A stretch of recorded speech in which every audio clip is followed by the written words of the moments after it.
Sean todos muy bienvenidos a un capítulo más de QS Podcast. Hoy me acompaña un invitado muy especial porque el ingeniero Norman Brewer fue el primer invitado que tuvo el primer capítulo número 1. Y hoy, Cierto. imagínate, y casi un año va a ser, creo que habíamos grabado en octubre, algo así, el primer capítulo. Y hoy es el capítulo 31, imagínate. Más otro capítulo de la tele que no le puse número, así que agradezco, te quiero agradecer nomás también porque vos, como se dice, me bancaste el primer capítulo y no me imaginaba que se iba a escuchar tanto algo del campo y acá estamos 30 capítulos después. ¿Qué tal, ingeniero? ¿Cómo te va? Bien, gracias, Alexi. Felicidad en primer término. No sabía que ya había pasado un año prácticamente, así que 31 capítulos no es poca cosa, no es fácil tener un podcast. Y veo también que incluís muchos temas diversos, porque claro, el público tiene intereses diversos. Lo que creo que nos une en alguna medida es el tema de la ingeniería agronómica y el campo. Y lo notable que estábamos con una tremenda sequía aquella primera vez que hablamos y casi un año más tarde seguimos con esta sequía muy fuerte y con pinta de que va a seguir. Así es, justamente me acuerdo que esa primera vez que conversamos fue cuando se estaba quemando todo, que estaba lleno de humo. Y ahora hace poquito nomás otra vez pasó de nuevo. Pero no fue por la misma, creo que un mes atrás va a ser eso, que estuvo todo lleno de humo otra vez. Sí, no ha sido tan grave este año como en años anteriores por diversos factores. Podría haber otra vez quemazones si continuamos sin lluvias, pero hay que acordarse que el año pasado se estaba quemando desde el Amazonas brasilero, pasando por el peruano, Bolivia, mucho fuego entró de Bolivia a nuestra parte y de aquí toda la costa del Paraná hasta el delta ya, prácticamente hasta Buenos Aires, así que se podía decir que el continente se estaba incendiando y había a la vez incendios importantes en California, en Estados Unidos y en Australia, así que y en el Mediterráneo también, era un fenómeno casi global, fue un fenómeno casi global. O sea que es interesante porque, bueno, como estamos hablando, son periodos de sequía y que es evidente de que si hay fuego, va a tender a que haya más incendios, más fuego. Y justo estábamos hablando detrás de cámara de los opinólogos de las redes sociales y le vi a una persona decir, a mí no me van a mentir, por algo se quema siempre en las mismas épocas, o sea, como diciendo que a propósito queman todo ahora, siendo que se quema porque hay sequía, o sea, siempre luego se quema, pero cuando hay sequía ocurren accidentes, hay cosas que agrandan esto, pero esta vuelta, como estábamos diciendo, no se sintió tanto. El año pasado me acuerdo que fue un despelote. Yo creo que en mis 26 años nunca vi, fue primera vez que vi algo así. Sí. Yo no recuerdo que haber visto tanto humo y en el iPhone luego me marcaba el clima es humo. Eso es primera vez en mi vida. Sí, como te digo, es continental y voy a mostrar unos números, creo que tengo. em, en Alto Paraguay tuvimos, en el Pantanal paraguayo, tuvimos unas quemas muy importantes el año pasado. Lastimosamente también en la zona de Agua Dulce, una zona que es más bien de un bosque subhúmedo, un bosque que no debería quemarse, digamos, porque hay que volver a explicar que hay ecosistemas de fuego. Hay muchas cosas que son impopulares decir, ¿verdad? Es impopular decir que hay que hacer fuego prescrito, es impopular decir que hay ecosistemas de fuego que se tienen que quemar de tanto en tanto. Y es impopular decir, hay ciclos muy largos, el Pantanal está muy seco ahora, pero ya va a volver a estar inundado dentro de 20 años. Son cosas que las personas a veces quieren respuestas rápidas o inmediatas para nuestros tiempos a lo mejor financieros, bancarios, cuando que la ecología y la geología tienen sus propios tiempos. Así es, como se dice, la gente quiere respuestas sencillas para problemas complejos. También se dice. No es así nomás el Sí. campo. Aparte, siempre yo digo, qué fácil es decirle al productor no quemes, como si fuera que sale barato conseguir un tractor, conseguir combustible. No, no es así nomás. Porque la gente, pues ese es un grave error. Y yo me doy cuenta porque la gente cuando se refiere al productor, se lo refiere como la gente común, digo, como grandes patrones y grandes narcos, ¿entendés? Siendo que la realidad es que la mayoría son productores medianos o pequeños, que no es así nomás que son millonarios y hacen lo que quieren y miren cómo lleno mis bolsillos de dinero a costa de la naturaleza. Así es como la gente se refiere al productor. Bien que después se le sirve un plato asado, a comer el asado, no pasa nada. Sí, es cierto, tenemos más de 123.000, casi 125.000 productores ganaderos en el Paraguay. Y como decís, la gran mayoría son pequeños y medianos. Hay solamente 2.500 más o menos productores muy grandes que tienen por encima de 1.000 cabezas de ganado. Ciertamente ellos tienen una buena cantidad del número de cabezas de ganado del país, pero cada uno conoce su ecosistema. A lo que me refería antes es un fuego en un palmar, por ejemplo, una sabana de palmares, ¿verdad? Eso se quema naturalmente cada X años, o el Cerrado del Norte de Concepción, al norte de la Quidabán. Eso se quema cada X años. Tocar la corteza de un paratodo, por ejemplo, en ese ecosistema, vas a ver que es un corcho grueso, es un súper grueso que desarrolló el árbol para protegerse del fuego. Y hay ciertos procesos que se dan en el suelo con la germinación de ciertas semillas de ciertas especies que requieren de hecho de fuego. Ahora, no es incorrecto tampoco decir de que la frecuencia y la intensidad del fuego ha aumentado eh, notablemente en todo el continente, y eso podría tener muchas explicaciones, hace falta muchos estudios. También que en algunos sistemas y lugares tradicionales eh, con forma de producir un poco familiar, digamos tradicional, como partes de Villa Ayes, el Bajo Chaco de Villa Ayes, partes de Paraguarí, Cazapá, algunas partes de Misiones y Ñembucú, había esa costumbre de quemar el campo, este, pero se hacía unas quemas, no eran estas quemas, estos infiernos dantescos que se forman ahora, que te queman de repente 5.000 hectáreas de una vez. No, el personal salía a caballo, normalmente después de las primeras lluvias de primavera o de fines de invierno, y tenía un fósforo que había antes se llamaba cerilla. No sé si te acordás, había unos fósforos de cera que era muy fácil encender y tirar sin bajarte del caballo. Y se quemaban manchones de campo, digamos, se quemaban 20 hectáreas aquí, 40 allá, 50, 10, así. Y bueno, eso permitía un rebrote en una época en que se requería en algunos lados para limpiar los pajonales, que era prácticamente indigestible para el animal que había pasado un invierno difícil. Los campos del sur suelen helar, sufrir los efectos de las heladas en el sur, y era una costumbre bastante extendida. Ahora, a ningún productor de una zona como el norte del Chaco o el Chaco Central, que tiene esta infraestructura que estás hablando, se le va a ocurrir quemar. Para empezar, no es un ecosistema de fuego.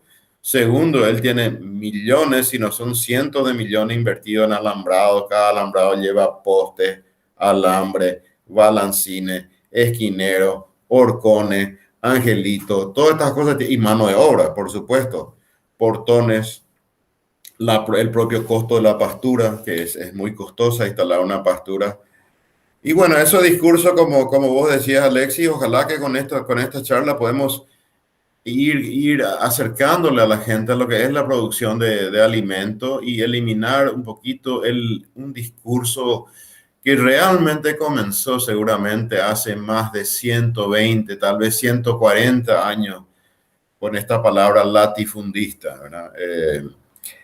Es una palabra peyorativa que debería siempre ir con la palabra latifundio debería ir siempre asociada a la palabra improductiva, ¿verdad? Porque tener mucha tierra en sí, si uno está produciendo racionalmente en esa gran tierra, es algo muy bueno. Tener una tierra grande, improductiva, con fines especulativos, como hubo en el historial antiguo del Paraguay, ¿verdad? Después de la guerra, sobre todo la Triple Alianza y a lo largo del siglo XX, obviamente es una cosa no muy buena y todas las constituciones han reconocido ese rol también un poquito social de la tierra, ¿verdad? Uno no puede tener tierra por tener nomás. Y como vos decís, hoy en día hay gente que tiene tierra, tiene 10.000 o 15.000 o 18.000 hectáreas, pero está usando, con excepción de las reservas, que están obligadas a dejar por las leyes existentes, usan cada metro cuadrado, porque la ganadería no es un negocio de gran margen, tampoco lo es la agricultura. Por eso se buscan las economías de escala y hacer más grande, entonces tu costo por hectárea se reduce. Consulta, vos sabes que, bueno, realmente que yo me considero ignorante ante esa palabra, pero la otra vez ya estuve escuchando. El tema de los latifundios, si podrías explicar un poquitito para la gente y para mí, porque con un poquito más de profundidad. O sea, ¿cómo se originó más o menos? Porque hasta ahora se usa y la otra vez escuché y me quedé con la duda. Sí, mira, yo no soy abogado, Alexis, pero creo que todos estos términos vienen de la época ya de los romanos, hace más de 2000 años. Roma se fundó como un país de agricultores, un reino en realidad al comienzo, pues fue una república, pues fue un imperio. Y pasó en Roma lo que pasa acá y lo que pasa alrededor del mundo. A través de los años, las tierras se fraccionaban y luego se reconsolidaban en tierras más grandes. Yo viví ese proceso, por ejemplo, con el algodón en el Paraguay. Acá, por ejemplo, se repartían tierras en los años 70 y 80 y había una persona que se instalaba en un lugar allá en el norte de San Pedro y era el acopiador. Entonces, de estos minifundistas que tenían 5 a 10 hectáreas, él compraba. Y como les pagaba menos a lo mejor o les cobraba interés porque le daba productos y alimentos a lo largo del año, después le descontaba todo cuando le paga el algodón, se reconsolidaba la tierra porque cuando esa persona no podía pagar, el acopiador se hacía de esa tierra. Entonces el acopiador a lo mejor tenía una estanzuela de 50 hectáreas, pero a través de los años, con toda la gente que hacían default, digamos, lo que le debían al acopiador, el acopiador de repente con el tiempo tenía 1.000 o 1.500 hectáreas y se convertía ya en un estanciero. Mm, Bueno, ese proceso de extremo fraccionamiento de la tierra se llama fraccionar en minifundio. Minifundio es lo que hay alrededor de casi todas las ciudades del mundo. Se le llama cinturón verde también, ¿verdad? Si vos te vas acá, J. Augusto Saldívar, toda esta parte acá por Villeta, Capiatá, Itagua, toda esta parte donde la gente produce hortalizas, principalmente frutas, pero principalmente hortalizas, pueden tener una propiedad de 1 hectárea o 2 y sin embargo están produciendo muy buen dinero, algunos de ellos con tomate, con locote y con otras hortalizas. El concepto contrario es el latifundio. El fundo es la unidad productiva, la finca es el fundo. Lati viene de lato en latín, que es grande. Latifundio. Entonces, en sí, latifundio solamente quiere decir una gran tierra de un propietario. ya, Pero mucha gente ya entiende como un acortamiento de la frase latifundio improductivo. Porque en épocas digamos, del Imperio Romano tardío, cuando ya se incorporaban cada vez más esclavos de las áreas conquistadas y eso, eh, los senadores y demás gente se fue haciendo de tierras grandes que ya eran producidos con esclavos, era otro régimen completamente, y bueno, eso se llamaba latifundio. Y en Latinoamérica y en otras partes que fueron colonizados, imagínate que los primeros que fue el adelantado que vino Mendoza y en nombre del rey, ¿verdad? Toma cientos de millones de hectáreas, ¿verdad? En nombre del rey.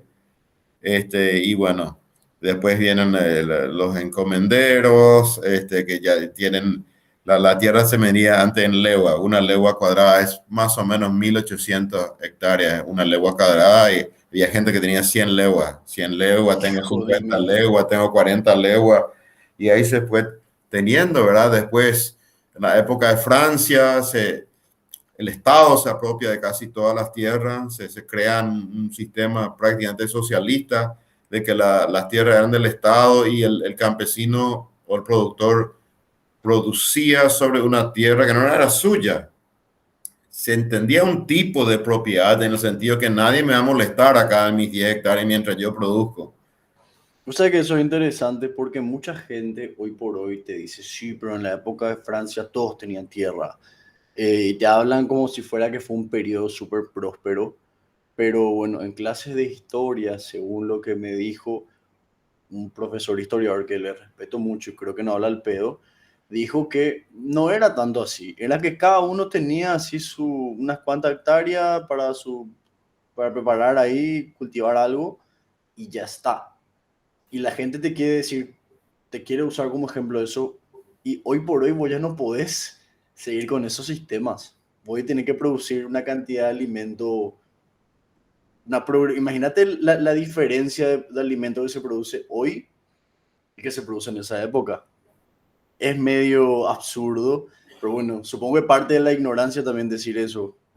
No, no, no, no, la historia de la tierra en el Paraguay, la ecología política del Paraguay es muy interesante, probablemente muy diferente a muchos países, pero dependiendo con quién hablas, te puede contar con un tinte con mucho marxismo subyacente en el sentido de que la historia del Paraguay es una lucha de clase, Mm, o te puede decir la historia del Paraguay es una historia de guerra, o te puede decir la historia del Paraguay es una historia de grandes hombres. Hay distintas maneras de encarar la historia, pero el marxista te va a decir, siempre te va a decir es una cuestión de lucha de clase y exclusivamente de economía.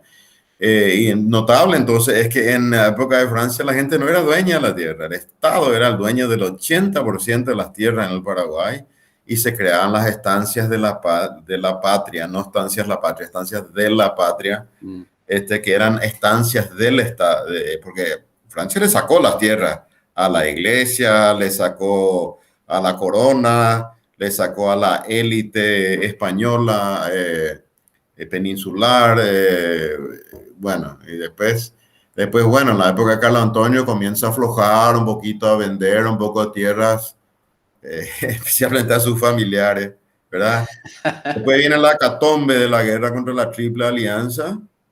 Paraguay no solo pierde un gran territorio al norte del río Apa y al sur del Pilcomayo, sino que, y probablemente en la margen izquierda del Paraná, un poquito más discutible, pero no solo eso, sino con una tremenda deuda. ¿Y qué Mm. hace el Paraguay? Crea unas leyes en 1881, 83, unas leyes que permiten la venta de las tierras en el Paraguay.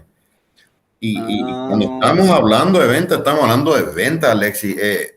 Esto se vendía en la bolsa en Londres.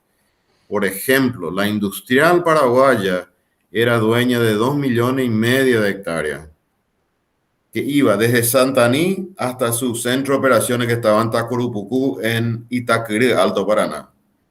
mm. Varte y compañía allá en Itapúa tiene 1,000,000 y pico de hectáreas, y la Mate Laranjeira 1,000,000 más o menos en el norte, en San Pedro Norte y en Concepción. Entonces, en esa época se favoreció a estas empresas extranjeras con la idea de que entre dinero al Estado y pueda funcionar el Estado. Justo te iba a preguntar, ingeniero, y creo que esto explica, porque la otra vez me decían a mí, sí, pero los extranjeros producen acá, los paraguayos no producen, pero ellos hace cuántos años ya compraron, cuánta tecnología y cuánto capital tienen para invertir que nosotros no tenemos. Vámonos a ser sinceros, el know-how bueno, no nos quedamos atrás, pero comparada a la tecnología y cómo ellos producen en otros países, acá no todos pueden hacer eso, ¿entendés? Sí, ahí ya entramos en una complejidad antropológica que creo que tendrías que hablar realmente con algún antropólogo, porque inclusive Estamos hablando en esa época, los años 60, 50, saltamos de repente de la guerra, después de la guerra del 70 a los años, 100 años después. Pero ocurría una cosa, por ejemplo, como el Estatuto Agrario del 63, se comenzó a entregar tierra a los campesinos paraguayos y a partir del 68, más o menos en los años 60, comenzó ya la venta de derecheras. ¿Qué significa eso? Vos, Alexis Kuben, porque soy ingeniero agrónomo, te puedes ir al IBR el año 1967 y decir, yo quiero mi tierra porque acá está mi título de ingeniero agrónomo. O sea, había mucha gente que era sujeta a la reforma agraria, otras que no eran sujetas, pero que recibieron tierras también. Entonces ellos te entregaban 10 hectáreas, ponerle en, qué sé yo, estaba ahí. Y a una cantidad de otra gente como vos, ¿verdad? Ocurrió en muchos casos que esta gente le vendía sus derecheras a un inmigrante brasilero, alemán, japonés, y le daba el derecho al tipo de trabajar en su tierra. No era del japonés la tierra, pero ese japonés o ese alemán o ese polaco, italiano del sur del Brasil, tenía una idea. Voy a comenzar con 5 hectáreas, voy a tener 10, después voy a tener 20, voy a tener 100. Y plantaba con matraca, plantaba soja y maíz y eso en el monte. Yo, esa parte yo no querría entrar mucho porque no es que un sistema sea mejor que el otro, sino que es diferente y creo que solo podría existir hoy en día un modelo así utópico en forma altamente subsidiada. Es decir, si Sí. vamos a tener una idea romántica de que cada campesino va a tener sus 10 hectáreas con 2 chanchitos, 2 vacas, y nos parece al pueblo paraguayo total en votación de que eso es una buena cosa para hacer, entonces se va a tener que hacer. Pero se va a tener que subsidiar porque eso no es rentable. Exactamente. Y aparte que si se da subsidia, ahí ya entramos otra vez en otro problema. Ok, si se les subsidia eso a ellos, ¿por qué acá en la gente de la ciudad no se les subsidia a los que no tienen o no producen? Y ahí ya empezás con una bola de nieve de problemas y de que es un desastre. Pero, Exactamente. Y para terminar nomás ese tema, ya creo que íbamos a hablar al final de eso, sí, ya que hablamos. El asunto es el siguiente. Hay problemas con la tenencia de tierra en el Paraguay, siempre hubo. Hay 2 instituciones encargadas del catastro, lo cual es una locura. Y hay gente que ha propuesto en el Senado, pues vamos a comenzar a hacer bien las cosas, vamos a unir y que haya un solo instituto encargado del catastro. Número 2, vamos a establecer una forma para dirimir, para resolver conflictos de límites que no lleve 20 años en la corte. Vamos a hacer una especie de arbitraje, que haya un consejo arbitral de tierra donde se pueda ir 2 campesinos o 2 ganaderos, lo que sea, decir, este triángulo me corresponde y el tipo no me cede. Bueno, vamos a hacer un arbitraje y se respeta ese arbitraje y es un proceso más rápido y más barato. Eso también se propuso en el Senado y no sé en realidad en qué está eso. Pero, ¿por qué no pasamos a hablar un poquito más de los incendios? Porque me gustaría sí, mostrarte unas láminas, si me sí, sí, permites. sí. Adelante, adelante, ingeniero.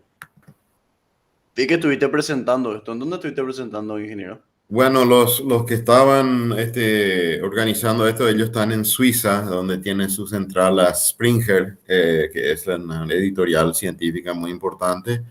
Y este libro tiene 31 capítulos y nos invitaron a 6 capítulos a presentar como para lanzar el libro. Mm, Lastimosamente están en inglés estos slides, pero lo que quiero resaltar de esto es que se llama Incendio en el Paraguay, impactos en la salud humana y ambiental. ¿Y por qué tiene este título el capítulo? Porque en el evento específico, el 2019, nuestra forma tradicional de evaluar el incendio fue solamente o casi siempre daño al productor o daño al productor forestal, daño al productor ganadero, etcétera. Pero con este humo que bajó desde el Amazonas, por Perú, por Bolivia, desde el Alto Paraguay hasta Asunción, había un transporte de material. de humo y aerosoles que ya estaban perjudicando a la salud animal y a la salud de las personas. Entonces, hoy día cuando se habla de salud, se habla de una sola salud: salud animal, salud humana, salud ambiental, y por supuesto eso incluye daños y pérdidas económicas. Esto está incluido ya dentro. Como casi todas las cosas que se hacen hoy día en la ciencia, formamos un equipo muy bueno con Genaro Coronel, que es un físico especialista en aerosoles, justamente Max Pastén, que es uno de nuestros mejores modeladores, tanto climatológico como hidrológico. Estuve yo, Aramis Celeste, que es meteoróloga, Larisa Rejalaga, es una ingeniera forestal que maneja la base de incendios del Paraguay, Federico Montedomé, que es un hidrólogo, y Gustavo Nagui es un uruguayo que fue parte del equipo que ganó el premio Nobel en el año 2007. Y él es una persona muy interesante porque es muy transdisciplinario. A pesar de ser oceanógrafo de entrenamiento, tiene mucho interés en la relación entre el cambio climático y la salud humana, que es algo que él estudia hace muchos años. Bueno, básicamente hicimos este estudio para entender mejor los regímenes de incendio en el país y para tratar de que las autoridades y personas dentro de la ciencia y dentro del gobierno puedan aumentar la resiliencia contra el fuego y la capacidad de prevenir y educar también para prevenir incendios accidentales, ¿verdad?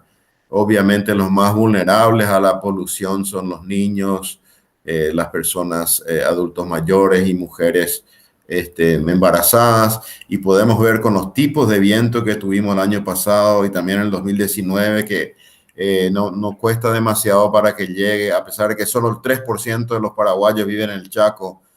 Unos grandes incendios en el Chaco o en el norte del país pueden llegar a afectar a la gente en lugares como San Pedro, Asunción, Mariano Rocalonso, etcétera. Bueno, lo que te decía, un productor,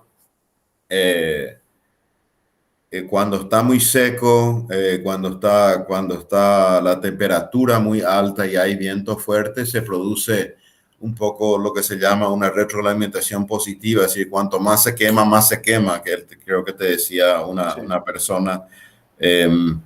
Y lastimosamente la mayoría de los incendios son intencionales, la mayoría son causados por pescadores, cazadores, furtivos, ¿verdad? Porque está prohibido eso, y gente que no cuida su incendio, gente que está quemando basura, etcétera. Vos sabés, ingeniero, eso que comentas, tengo un colega, compañero de facultad, me contó que él estaba acá en Asunción, feliz de la vida, disfrutando el fin de semana, alegría. Su capataz estaba cocinando, ahí cocinando cerca del brete. Dejó ahí, el viento llevó una brasa y le quemó todo, pero así, todo su pastizal nuevo, un quilombo, en un descuido, un No, descuido. es así, Alexia. Hay gente como los hermanos José y Darío Pérez, Pierre Florentini y otras personas que hacen capacitación, eh, Jazmín Tufari también, y otra gente que está capacitada en esta área de incendios y que capacita a la gente, que muestra cosas que increíbles. Por ejemplo, una botella uno deja sobre un pasto seco y la culata de esa botella actúa casi como una lupa. Puede concentrar el sol Ah, lo suficiente como para comenzar un incendio. hija de mil. Y lo peor es que la gente le culpa al productor, siendo que el productor es el más afectado por todo esto. Muy Súper simpático. afectado. Realmente las pérdidas, Alexis, son un poco diferentes que las pérdidas en agricultura. La pérdida, bueno, yo estaba esperando 3.000 kilos de soja por hectárea y me dio 2.000 nomás. Sabes que perdiste 33%.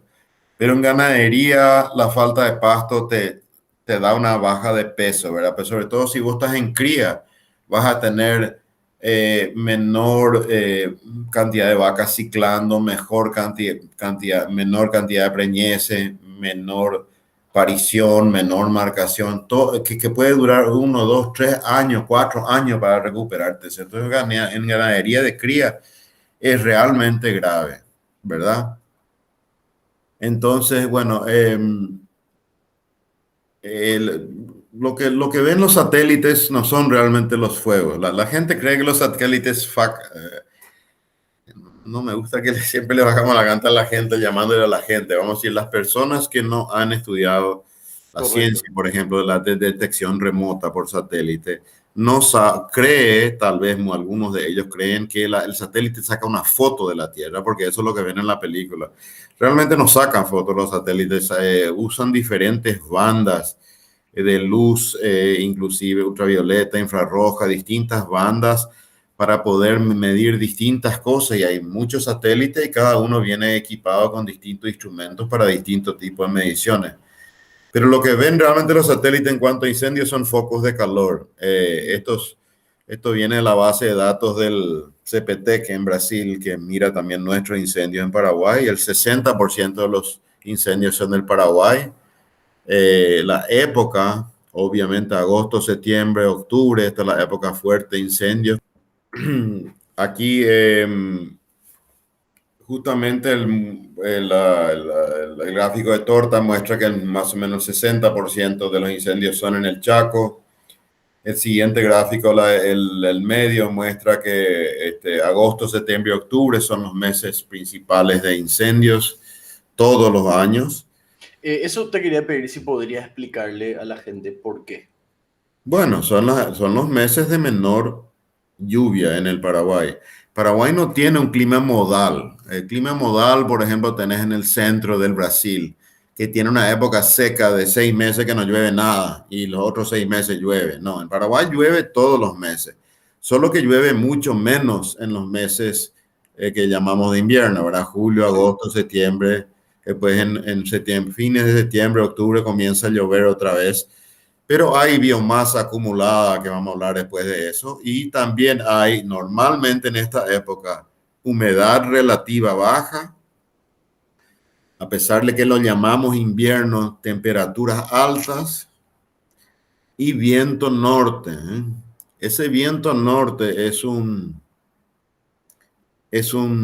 chorro que se llama el South American o Andean Low Level Jet, o sea, el chorro de baja altura de los Andes, o latinoamericano, sudamericano, perdón, que se ha medido que en los últimos 40 años ha aumentado la velocidad del viento norte en esa época del año. O sea que tenés la tormenta perfecta, temperatura Todos alta, los ingredientes. temperatura alta, humedad baja, viento fuerte. Y se ve también en el último gráfico a la derecha un aumento casi lineal del número de focos de calor que ve el satélite desde el 2005 hasta el 2019. Es decir, definitivamente hay más incendios ahora de lo que había antes. Eh, bueno, hay otro satélite que usa un algoritmo para convertir y medir el área quemada. Y una cosa muy interesante es que la línea azul en esta raya representa el número que paréntesis, estos son slides de la ingeniera Larisa Rejalaga y le quiero agradecer ahora mismo por permitirme usarlo. En la línea azul es el número de focos de calor Mm.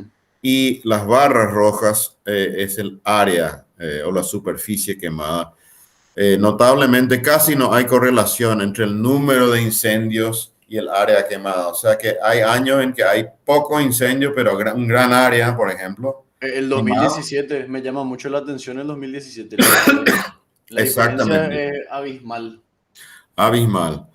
Y bueno, y eso se puede ver inclusive por departamento. Si miramos aquí, por ejemplo, eh, el año 2020, que fue el año pasado, vos ves la gran cantidad de tierra que se quemó en el Alto Paraguay, en la zona que es conocido normalmente como el Pantanal paraguayo, y la gran cantidad de tierra que Sí. se quemaron en el Chaco Central y Boquerón. Esto fue brutal y tenemos 673.000 hectáreas quemadas en esas partes rojas. Así que ahí hubo mucho daño, mucho perjuicio, mucha gente que todavía no está recuperada de esos incendios. Y puedes ver inclusive que Sí, el gráfico. en el gráfico, fíjate que en el 2019, por departamento, el último es Alto Paraguay. En el 2019, por ejemplo, se quemó muchísimo en Alto Paraguay. Y en el 2020, que fue el Es año el único. pasado, fue presidente mm, Ayes donde más Sale se quemó. totalmente luego de lo normal. Exactamente. O Sí, sea que estas son cosas también un poco difíciles de entender bueno, un buen estudio normalmente trae a colación más preguntas que respuestas, porque aquí hay mucho que estudiar, ¿verdad? ¿Por qué normalmente presidente Hayes siempre se quema mucho, pero por qué, qué pasó en el 2019? Hay algunas relaciones que hay con lo que está pasando en el Pantanal que podemos hablar, pero estas son áreas naturales donde entró incendio. Fíjate, en el año 2019, aquí en el norte del Alto sí. Paraguay, esta es la zona de agua dulce, ahí entró muchísimo. Esto fue que entró, y no digo esto con ninguna maldad ni nada por el estilo, pero entró de la frontera, del otro lado de la frontera, de Bolivia entró este fuego Claro. aquí. Y esta parte aquí, que es el Pantanal paraguayo, realmente se quema todos los años. Lo que pasa es que se quema en mayor o menor grado. Puede ser aquí apenas se queman 20, 30, 40 mil hectáreas, en otros años que se queman 150 mil hectáreas. Pero es un Mm. pantanal, una sabana palmar y está bastante, digamos, tiene mucha resiliencia al fuego también. Bueno, miramos también unos escenarios futuros utilizando modelos climáticos futuros. A esto es muy largo, no vamos a meternos, pero describe qué modelos se usaron y cómo se usaron. Y se ve en cuanto a temperatura para el periodo 2031 a 2050, un aumento de temperatura que tiene De su 3 pico grados. normal, notablemente en el Amambay. Uno pensaría en el Chaco va a ser, ¿verdad? Pero el Amambay, según este estudio, es donde más va a tener un aumento de calor. Esta es una grilla pequeña, esta es una grilla de 20 kilómetros por 20 kilómetros, entonces tiene mucho mayor resolución que cuando vos mirás esas grillas globales que pueden ser 400 kilómetros por 400 y a veces son 1000 o 1500 por 1500, varía mucho. No Y lograron bueno, concluir Inge, por qué va a ser en Amambay. Eso es llamativo, por ejemplo. No, no, es llamativo, hay varias explicaciones posibles. Uno puede ser por el cambio del uso del suelo en el Amambay. Eh, Otro podría ser que el Amambay es una zona más alta, ¿verdad? Donde mm, uno pensaría, ¿verdad? Normalmente que sería más fresco, pero a lo mejor tiene un nivel promedio, digamos, más bajo que la región circundante que hace que en esa zona aparezca como que sube mucho más. Lo que pasa es que su temperatura en Amambay, sobre todo en la zona agrícola de Pedro Juan, y eso es normalmente menor que el promedio del resto del país. No quiero especular mucho porque no tengo sí, sí. la explicación de esto. Pero finalmente dice también de que vamos a tener una reducción de lluvias en ese mismo periodo de 30 años. Claro que los modelos son menos robustos en cuanto a predecir precipitación que en cuanto a predecir temperatura. Y nuestras precipitaciones ya han aumentado en los últimos 60 años en el Paraguay. De manera que si vuelven a bajar, vamos a bajar a una situación de lo que era hace 30 o 60 años. El problema no es tanto el total de lluvia, sino la distribución, porque estamos Mm, teniendo un problema en toda esta parte de Sudamérica, que se llama el sudeste de Sudamérica, de un aumento de lo que se llama precipitaciones intensas.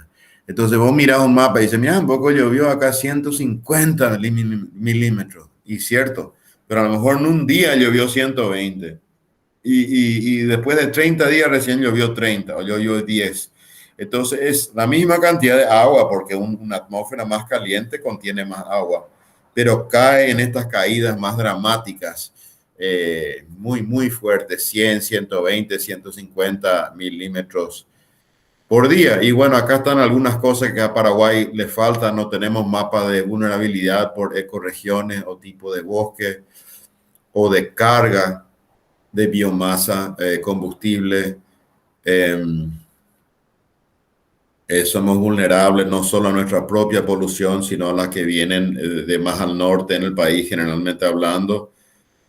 Y bueno, hay unas regiones en el Chaco, sabemos que el 80% del bosque en el Chaco está protegido en propiedades privadas, pero hay también propiedades indígenas, militares, eh, áreas de reservas privadas, inclusive una reserva de biosfera con abundante vida silvestre y otra biodiversidad vegetal sobre todo, que hay que comenzar a cuidar un poquito más, y eso implica un cambio de la reacción de siempre hacia la planificación y la preparación. Es importante también señalar que los bomberos en nuestro país son 100% voluntarios. Yo realmente les admiro mucho. Ellos hacen cursos, la CEN apoya también, Itaipú de repente apoya, el gobierno, a veces el gobierno de Chile también hizo hace poco un curso para que se forme la gente. Y bueno, esta es una foto icónica. El Parque Nacional Cerro Corá está ubicada en una parte de Concepción que es un ecosistema de fuego, de manera que es bastante resiliente al fuego, pero como decimos, fuego ocasional y no tan intensa, una pasada de fuego rápido. Ahora ya son 3 años que se está quemando el parque. Este es un parque muy caro al sentir de los paraguayos.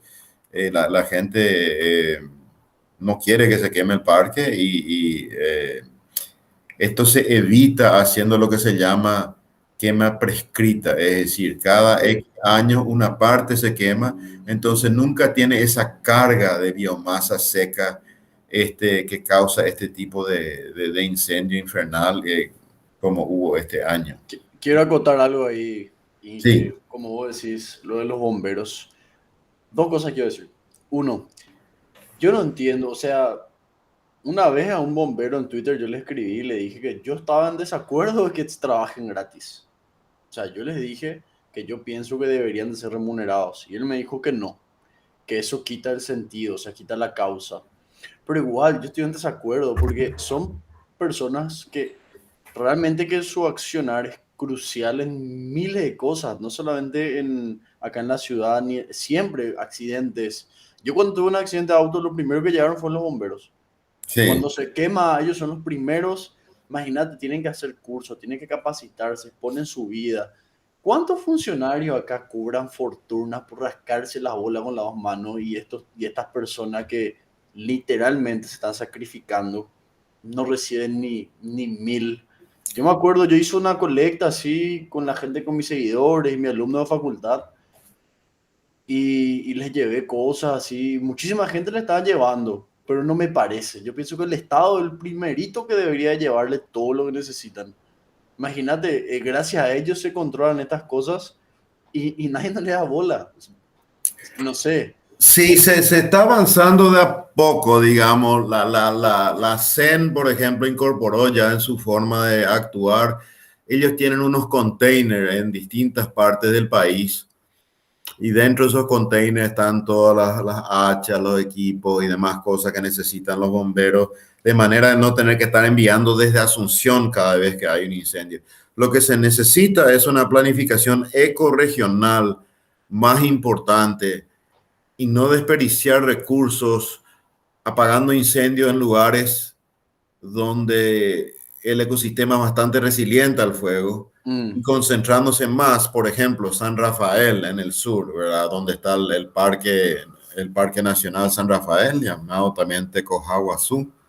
Ahí, por ejemplo, eso es mata atlántica, bosque atlántico interior, o digamos la propiedad que tiene Moisés Bertoni allá en Maracayú o cualquiera de esos lugares que no son de ecosistema de fuego. O sea, ahí uno tiene que realmente proteger.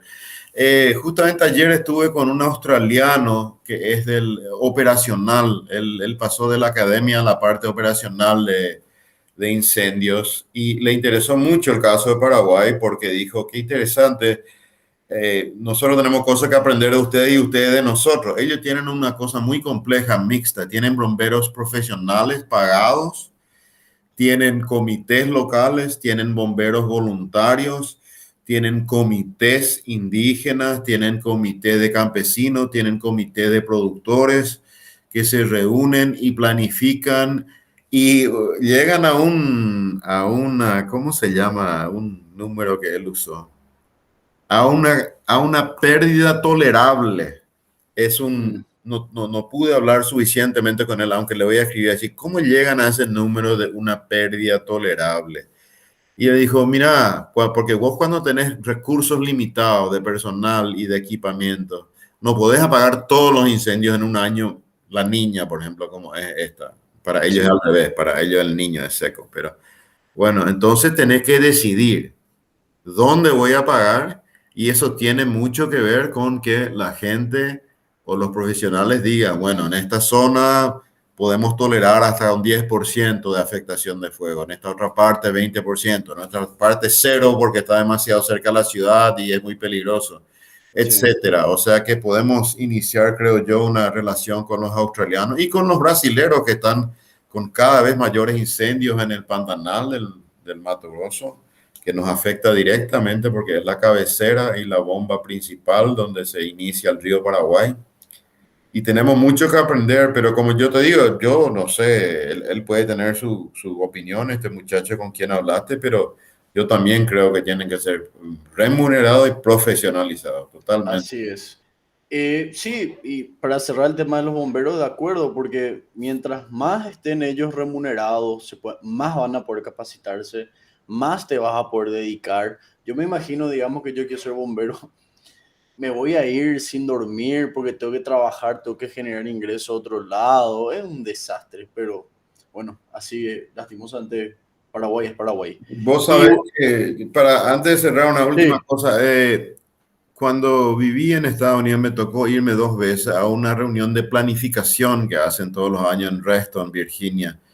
4 meses y medio antes del inicio de la época de incendios.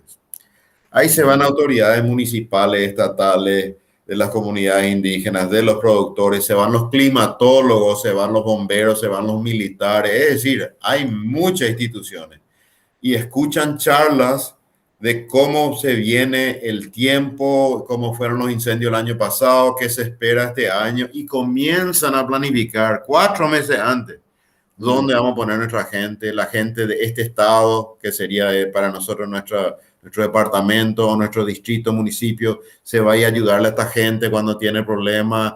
En esa época se cortan las vacaciones que pide normalmente la gente, nadie puede salir de vacaciones. Una serie de cosas así, ¿verdad? Y si parece que se viene tranquila la cosa, me río porque qué nula posibilidad de que algo así exista acá. Hay algo así acá, ni jamás. no, pero yo creo que se está yendo hacia eso. Por ejemplo, en Boquerón ya se hace una reunión de planificación. Los productores de agua dulce tomaron en manos propias el actuar de bomberos con los grandes incendios el año pasado, formaron su propio comité, llevaron sus propios tractores, rastreaban, creo que capacitaron su gente este año, la CEN, el Infona y varias personas, la CEAM, perdón, el MADES, están todos metidos en esto, pero tienen distintas prioridades, ¿verdad? El Infona le interesa que no se quemen las plantaciones de eucalipto. Al, Mm, al, al MADES le interesa cuidar los ecosistemas naturales y los cursos hídricos. ¿Verdad? Y la SEAM es la salud humana, o sea que no sí. le importan mucho a la SEAM, no es que no le importe, pero no es su misión apagar un incendio en un pantanal si nadie está siendo afectado en su salud o en esto o lo otro. Entonces, es difícil, pero tiene que haber una gobernanza y una planificación interinstitucional, incluyendo los productores privados, definitivamente. Todo tiene que incluir al privado. Así es. Para cerrar eso, bueno, lo que falta realmente es voluntad política para organizar todo eso y llegar a un acuerdo. Y bueno, para pasar al último tema que nos incumbe en la charla, queríamos hablar un poquitito los gases de efecto invernadero y de dónde estos se producen y por qué tanto se le critica. Eso me llama la atención. Porque si vos mirás cualquier gráfico torta, te muestra, si no me equivoco, que la ganadería y la agricultura está por el 18 o 22%. Sí. Y que no sé ni si está tan bien medido. Porque vi, según estuve leyendo, vi que el IPCC no... Como, atender lo que leí, dame vos tu opinión. Dije, que se medían los gases, por ejemplo, el dióxido de carbono, se medían ya, digamos que vos deforestás un lugar y después metes ganadería ahí. Evidentemente que si vos deforestás, tu emisión de CO2 revienta, eh, porque cuando recién deforestás, pero que se medía también la emisión de gases en lugares que fueron deforestados hace años y que ahora tenía ganadería ahí y que evidentemente las emisiones de gases ahí eran poquísimos. Entonces es como que no estaba tan bien medido y lo que me llama la atención es que la gente a lo que más le ataca es a eso, a la ganadería y la agricultura, siendo que gracias a eso comemos, así que poca importancia, ¿verdad? Y por qué nunca se habla de lo que es la quema de combustibles, que Y es bueno, algo... te puedes imaginar que el Exxon gastó 8 millones de dólares solamente en cabildeo el año pasado en el Congreso de los Estados Unidos, ¿verdad? 8 millones de dólares es un presupuesto que la mayoría de las instituciones de investigación científica solo sueñan con tener un presupuesto como ese, ¿verdad? Y Exxon es una empresa.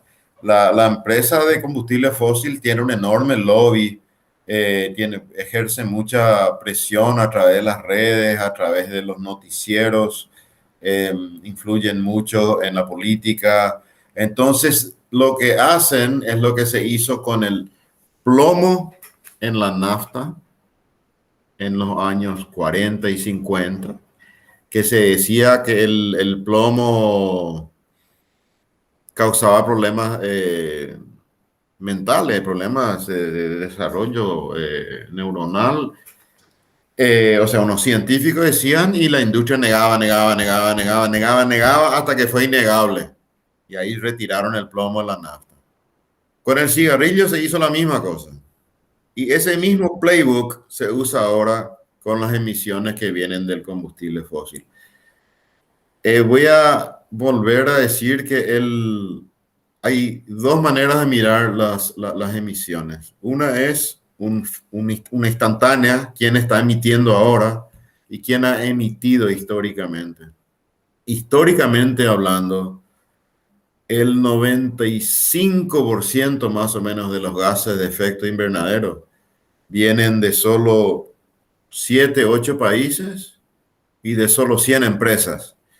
Es decir, eh, esas empresas y esos países desvían un poco hacia, uno siempre empuja hacia el débil, ¿verdad? Y bueno, el débil en este caso es la producción, los países en vía de desarrollo. Se negoció, desde mi punto de vista, se negoció desde el momento que se admitió que todos somos corresponsables y todos tenemos que ayudar. Eso fue una enorme falla. ¿Por qué? Porque nosotros sentimos los impactos y nos hemos contribuido al cambio climático.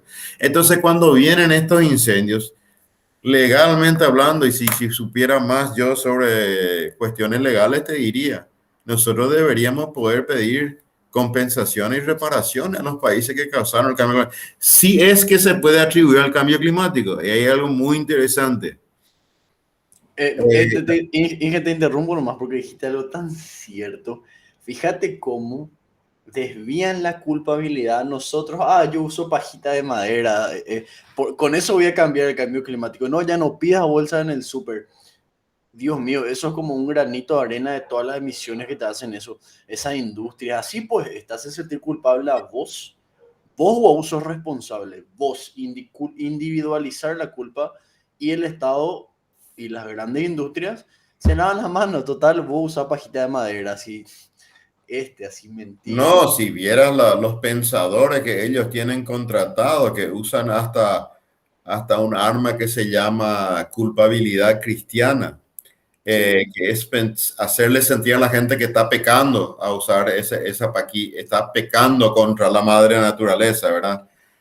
sí, así Pero es. te quería decir, para poder exigir, vamos a suponer hipotéticamente que se supiera, ahora en el marco de la UNFCCC como existen, no se puede. Todos tenemos que contribuir en lo que podamos a mitigar el cambio climático. Pero vamos a suponer que se pudiera.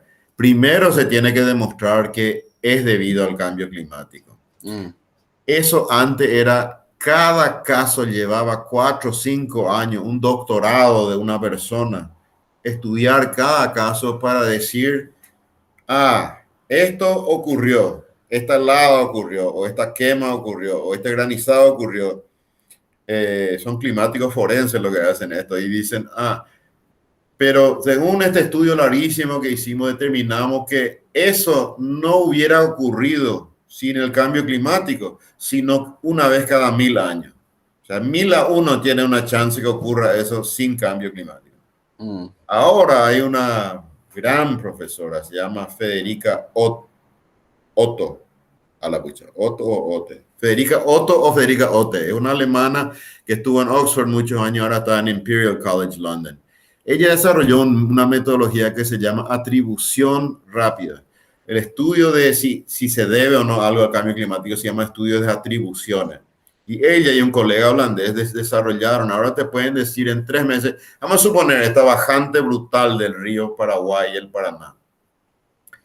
Probablemente sea cíclico, porque ya lo vimos en los años 40 y probablemente haya ocurrido en el pasado también, pero no sabemos si ocurrió a digamos, con esta magnitud y esta persistencia. Entonces, esta gente tiene capacidad, siempre que uno tenga los datos, de darle y decirle, decime si esto tiene algo que ver con el cambio climático. Y ellos en un periodo de 3 meses, que antes llevaba 5 años, te pueden decir, mira, la chance de que estén ahí el Paraná y el Paraguay, que que nacen en dos puntos geográficamente tan distantes, que el régimen de lluvia en la Serra da Mandegueira, donde nace el Paraná, donde me bañé y tomé agua de tan pura que es el agua donde nace el Paraná, en la Serra da Mandegueira, no lejos de San José dos Campos, bueno, más al este, y el Paraguay, que los dos estén tan secos al mismo tiempo y te pueden decir, mira, nuestro estudio determinó de que la chance de que ocurra esto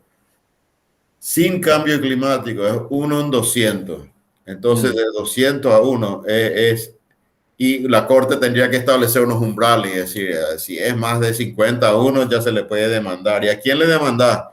Pues a los países que llenaron la atmósfera de gases de efecto invernadero, que no fuimos nosotros. Exactamente. Pero el tema nomás, bueno, vos decís que es factible y es posible llegar, o sea, vamos a llegar a un momento, porque como decís, son lobbies demasiado poderosos y a mí lo que me molesta es que la gente que no, como dijiste, las personas que no saben de esto, le atacan a los que producen alimentos, siendo que los que producen alimentos yo creo que son los que más preocupados están por el medio ambiente porque vivís de eso, o sea, y yo creo que vos no podés ser agricultor o ganadero si vos no amás la naturaleza, porque ahí estás todo el día. O sea, más te vale que ames eso y que protejas y que cuides, y que yo sé que se hace, porque hacen, pero como vos decís, somos nada al lado de lo que realmente está contaminando y que es lo que está cambiando.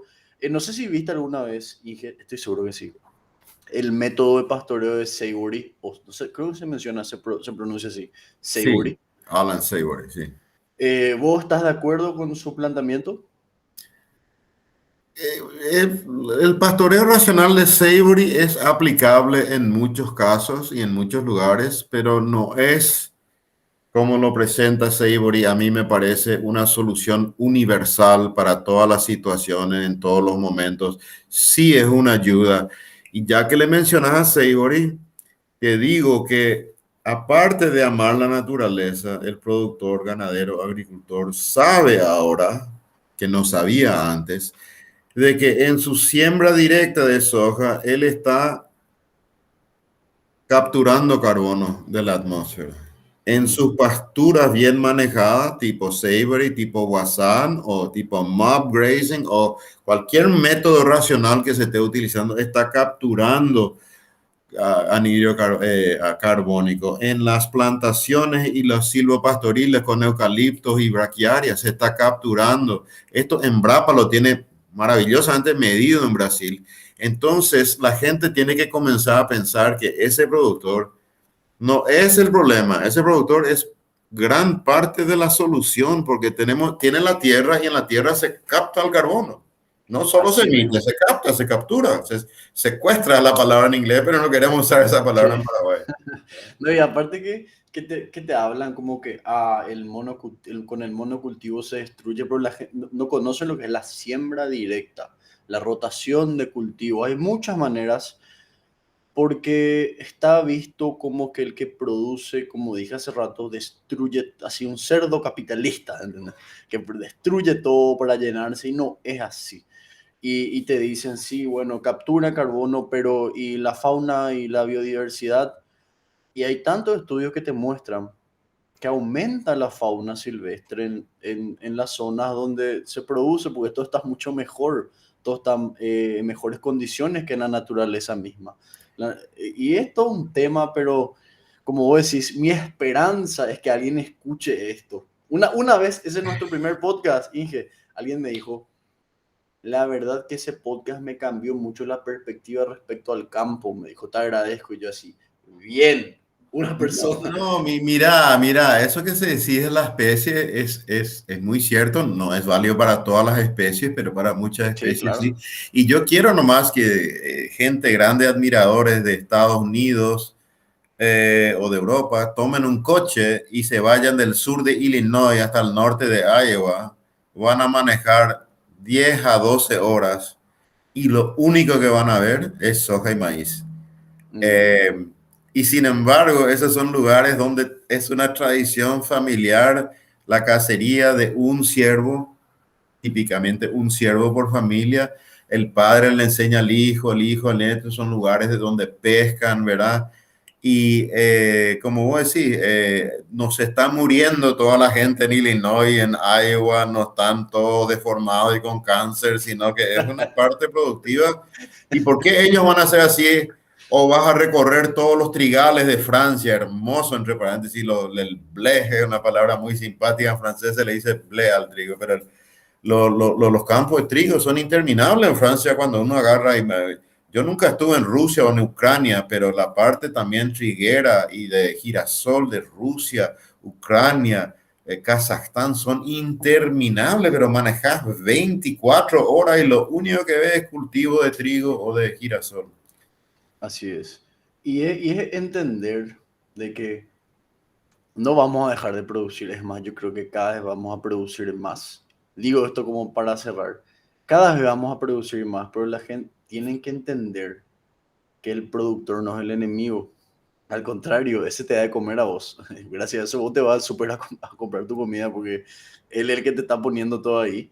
Y que cada vez, como vos decís, ahora se sabe, cada vez se sabe más, cada vez se aprende más y se busca producir más y mejor de manera más sustentable, que creo que es Y, el y, y, objetivo. y verdaderamente natural, porque es una palabra muy difícil de definir, pero cuando me hablan del Beyond Burger o el Impossible Burger, Sí, eso es una jugada de unas enormes empresas agroindustriales de alimento en realidad, que lo que quieren es patentar la proteína. Entonces ellos no quieren que yo produzca carne en mi estancia y venda libremente en el mercado y le hago al frigorífico y que eso se exporte. No, ellos quieren que se venda chicken nuggets así en una caja, pero eso está patentado. A vos te cuesta 20.000 guaraníes en la caja, se le va a 5.000 solamente en derecho a ello. Entonces, hay algo también ahí detrás del anti carne, anti sí, animal. había escuchado ese billón, que creo que es una especie de carne, pero no es carne, ¿verdad? Algo Sí, así era.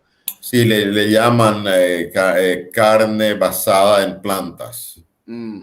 Y Es ahora en que, varios países están luchando para que no se le pueda llamar carne a algo que no es carne. es que aparte que es Y el obvio que que quiera comer, que coma. Sí, pero que sepa, como decir, que sepa, este producto se desarrolló porque hay 20 empresas gigantescas en el mundo ahí que está. quieren patentar todo lo que vos comes. Ahí está, no es por, ay, me importan los animales, lo que ellos quieren es llenarse el bolsillo, así, pero por favor. Y está bien, Entonces, también está bien, pero claro, nosotros vamos a claro, producirle un producto mejor, natural, a pasto, a través de un animal que creó la naturaleza a través de millones de años y que convierte una sustancia incomible para el hombre, que es la celulosa, en un riquísimo asado que vamos a disfrutar un día de esto, Alexis. así es, así es. Entonces, bueno, te agradezco una vez más la oportunidad de conversar contigo y conversar con la gente. No sé si querés dar alguna última reflexión. Bueno, hablamos un poquito de todo hoy. El tema es que quiero que sepa la gente que al gobierno actual le ha tocado duro.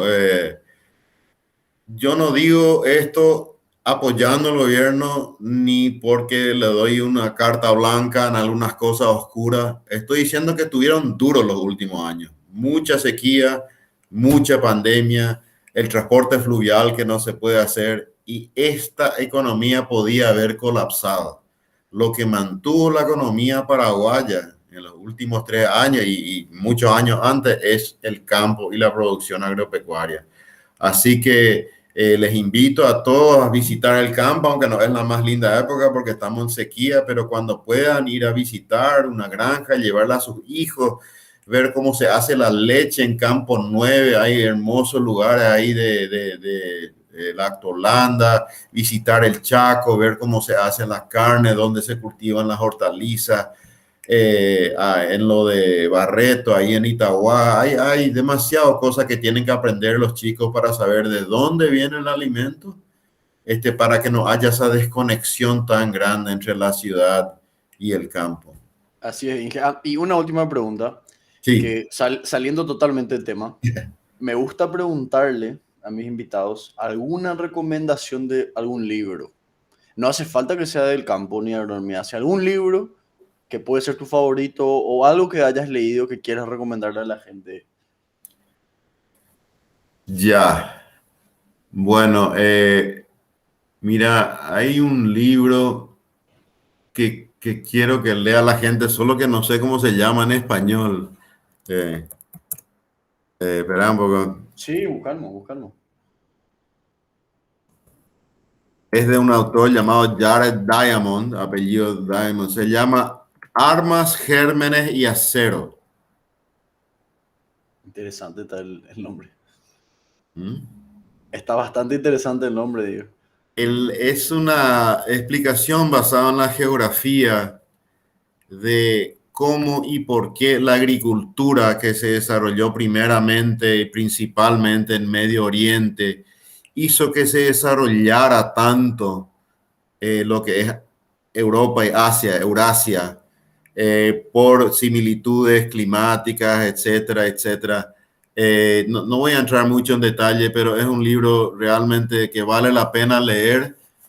Cuenta la historia de la agricultura, lo que ha luchado el hombre para domesticar las distintas plantas, los animales, cómo eso se fue esparciendo a través de los miles y miles de años y cómo hemos llegado hasta ahora con la tecnología que tenemos y que seguimos desarrollando y que no tenemos nada en contra de los campesinos. Yo quiero cerrar diciendo eso, pero yo creo que en nuestra constitución dice, si no me equivoco, el artículo 136, que un partido político no puede predicar o fomentar la violencia en el país. Tampoco puede predicar el modelo que no sea democrático. Entonces, yo no sé si son individuos, yo sé que hay problemas con las tierras, yo sé que hay cuestiones que resolver con los títulos, para eso están las cortes, para eso están los fiscales, para eso están los notarios, etcétera, etcétera. Invadir una propiedad violentamente es un delito. De acuerdo. Y instigar eso es instigar al caos, a la anarquía.